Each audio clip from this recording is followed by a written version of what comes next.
So we're going to talk about Bruce Lee and what he has done for the martial arts. And yes, this is part 3 of the whole Michael Jai White Bruce Lee fucking debacle. If not for Bruce Lee, before you guys all jump against me for what I said about Michael Jai White and everything, because I haven't said anything bad about him. I haven't. But if you want to misconstrue it, hey, fuck it, I don't give a shit. It's not like he's going to show up at my door and offer me a job as his punching bag. It's not like he's going to offer me a job in his next movie. Although that would be great, I'm pretty sure it's not going to fucking happen.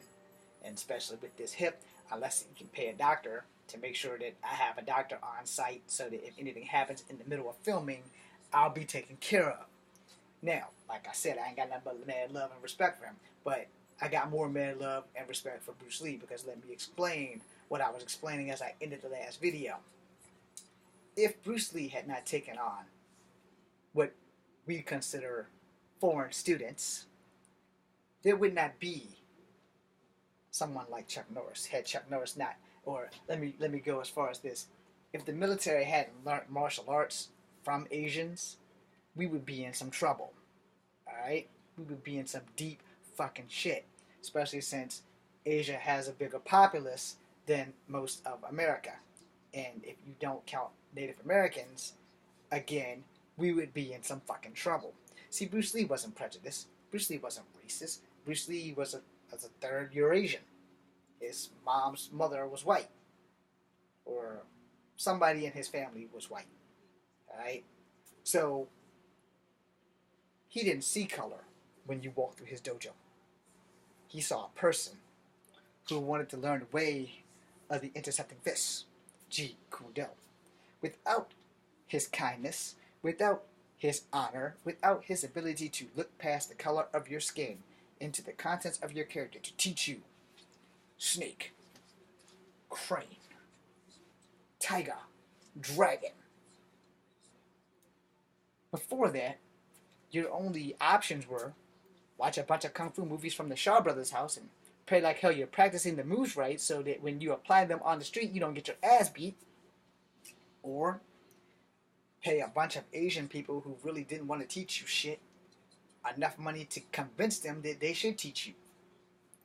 Now, before martial arts left the Eastern world and came to America, no Asians before the late 60s would teach Guai Lu, Gaijin, or whatever the hell the name Vietnam gives us.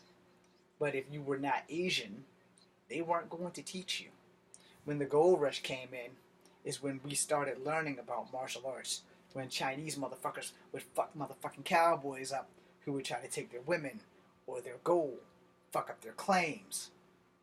But at first, they wouldn't fight back because we had guns and because we didn't want to be deported and because we didn't have the rights. And the same thing with Native Americans. Now, Frederick Douglass taught the world guerrilla warfare. And it has been stated that Egypt was the birthplace of martial arts. They have proven that to be somewhat of a fact. I'm not going to dispute it. I haven't seen the Egyptian hieroglyphics, but there it is. But that can be a toss-up between Asia and Africa as far as I'm concerned, since the first man was supposedly discovered in Africa. However, martial arts has existed worldwide. Let's just say the Asians perfected it. Now, I know you're all thinking, you're off topic again, James. No, I'm not. Because before Bruce Lee fought to teach people of color, there were very few Asian people that was willing to open their dojos to blacks and whites. Now, the Japanese, on the other hand, if you're Japanese, I'm sorry. I'm not trying to Japan bash you. I'm just going to state a fucking fact. Usually, Japanese taught karate to white people because it was all about money. They didn't teach you all the secrets. They taught you enough. They taught you how to kick and punch. Very few teachers would teach you where to kick and punch. And you can find someone from the 60s and 70s and ask them. And then when Koreans started bringing Taekwondo over, and other martial artists from other countries started coming over, and prior to Bruce Lee, they would only teach their own. Alright? Bruce Lee change that. So just think, if Bruce Lee hadn't started teaching people of color, would there be a Chuck Jeffries? Would there be a Billy Blanks? Would there be a Michael Jai White? Would there be a James Williams Jr.? Would there be a Hakeem Olsen? Would there be any Jim Kellys? Would there be any black martial artists or any white martial artists? Hell no. But Bruce Lee didn't see people's skin color. If you were an asshole, you were an asshole. But Bruce Lee probably would have trained you anyway. And this is the thing. James Colburn was not a small man. It's like 6'2", 6'3". Bolo Yange at the time was probably classified as the biggest Chinaman, because Bolo Yange was like about 6'1", 6'2", and every bit of 300 fucking pounds of muscle, who is still pretty cut to this day at probably the age of 65. You know, he's a big motherfucker. Now, and he's been in a couple of Bruce Lee films. He's been in a couple of Jackie Chan films, and his American career didn't really go as far as planned. You know, his American movies list of Bloodsport, Double Impact, the one with him and Billy Blanks, where he played a good guy with Billy Blanks. He trained Billy Blanks. Something about a girl named Eve or Zoe or some shit. I can't remember it, but it was a good movie. And the same thing with Billy Blanks. Billy Blanks has been that one black star who's never really broke into mainstream Hollywood. He's done mad low-budget movies, just like Don the Dragon Wilson has been that one Asian star who has never really broken that glass ceiling like Bruce Lee did, or like Jackie Chan, or like Sammo, or like Jet Li. And Donnie Yen and Don the Dragon Wilson are great martial artists. Don the Dragon Wilson's main issue is that most people don't know that he's half white. Right? His mom's Japanese and his dad's white. Henceforth, the last name, Wilson. It doesn't stop him from being a great martial artist. Alright? So he had one advantage. His mom being Japanese, Don the Dragon Wilson was learning martial arts. And in Japan, it's pretty much tradition. Alright? In a lot of Asian families, in any Asian country, it's pretty much tradition that the son must learn how to defend the home. So they send him to martial arts schools. And in some schools and public schools, martial arts is a fucking class that is mandatory for men and women alike. Now, I don't know if they still enforce that because I don't live in China. But I did reading about it, and I was like, oh, wow, I didn't know that. But yes, some places in China, it's mandatory that you learn a martial art. You don't have to stick with it, but you do have to learn at least the basics. Now, here's the thing, because I'm bringing it all around now. Bringing it all around so I don't have to make another video. Alright, bringing it all around. I brought up this for the simple concept of I really like Michael Jai White. I respect him. I've seen all about every movie he's done, even the cartoons. And my favorite has always been Spawn, because it's where he actually showed off his acting talent, and he didn't rarely do any martial arts in it at all. But as far as his martial art movies, my favorite one is where him and I can't remember the name of it, but it has a cartoon, and he has sex with 3 chicks at the same time, and one of them was my favorite porn star, and I don't know why I can't think of her name right now, but she's the Asian chick. She's the one that got me back into watching porn. Anyway, the whole concept is he didn't really overreach, but how he went there was just blatantly disrespectful. No, but in his defense, as I said in the other 2 videos, there isn't a martial artist on earth who hasn't thought for 1 nanosecond, except for me, that they could beat Bruce Lee. Not a 1. Okay, 2 actually. Maybe 3. Maybe 3. His son, Brandon, and his daughter, Shannon, and myself. I would never even let the concept of me whooping Bruce Lee's ass even come into my head. That's just not a fucking option. Secondly, since he's my hero and my idol, and I would love to be just like him, I don't want to be better than him. I would like to be on his level. That's it. I don't need to be better than him. Just recognize my shit and let me be on his level. The thing is, to this day, no one has really been able to reach his level. There's a lot of them tapping that brass ring. Michael Jai White might be on the top of that list of tapping that brass ring. But same can be said for Mark Dacascos. Same can be said for Ernie Reyes Jr. Same can be said for Kid Carmichael Simon, Hakeem the Regine Olsen, Willie the Bam, Eric Betts, Jamie Webster. These are names for people in the UFC. So let me go into Power Rangers real quick. Jason David Frank, and the guy that actually played Jason, whose name I can't remember right now. They're all real martial artists. Kian Nguyen, Larry Lamb. Need I go on?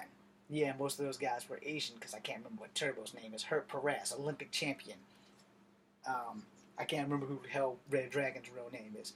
But most of the people I named were WMAC Masters or Power Rangers or VR Troopers or some shit in that form. The guys that played Ninja Turtles.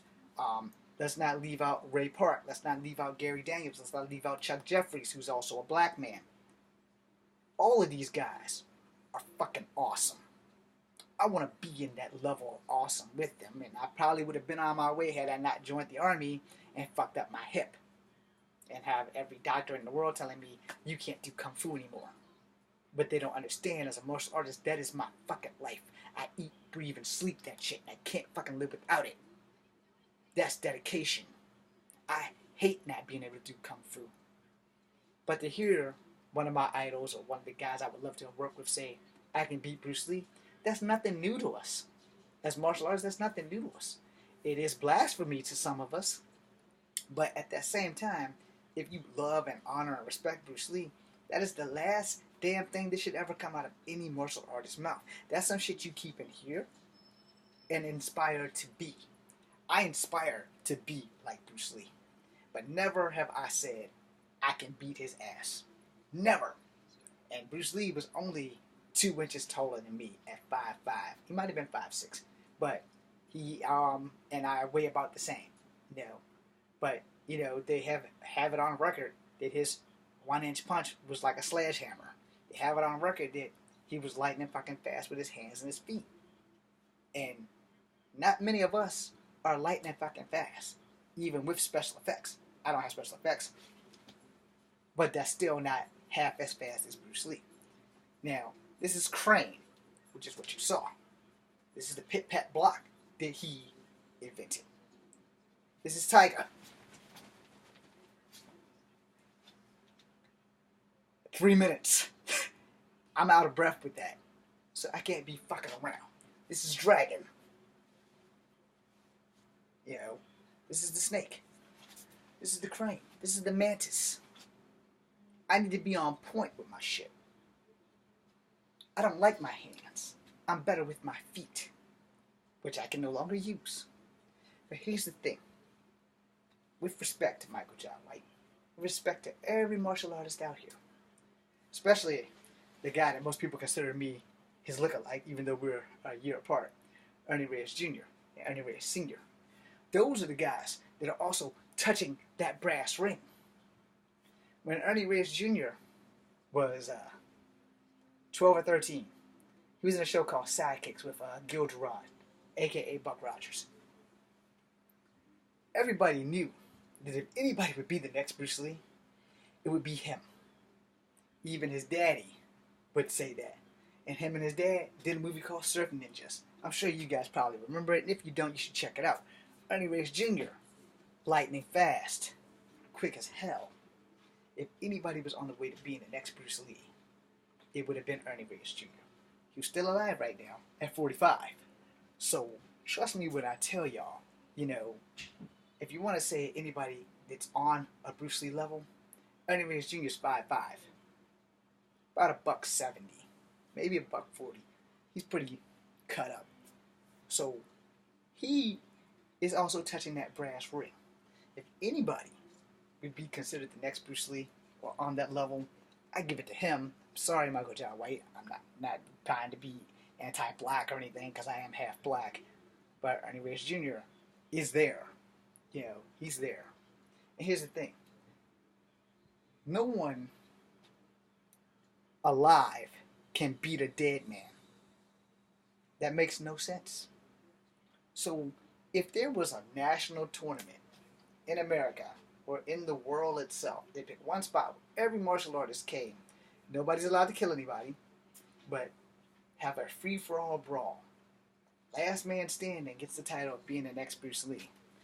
I can almost guarantee you that every MMA, every UFC, every motherfucker that's ever threw a sidekick would be there. Myself included, especially if someone would pay my way to get there. There's not a martial artist on earth who don't want to be the next Bruce Lee. Saying you can kick Bruce Lee's ass is probably overreaching, but there's nothing wrong with dreaming, and if you're gonna dream, that's the way to go. You know.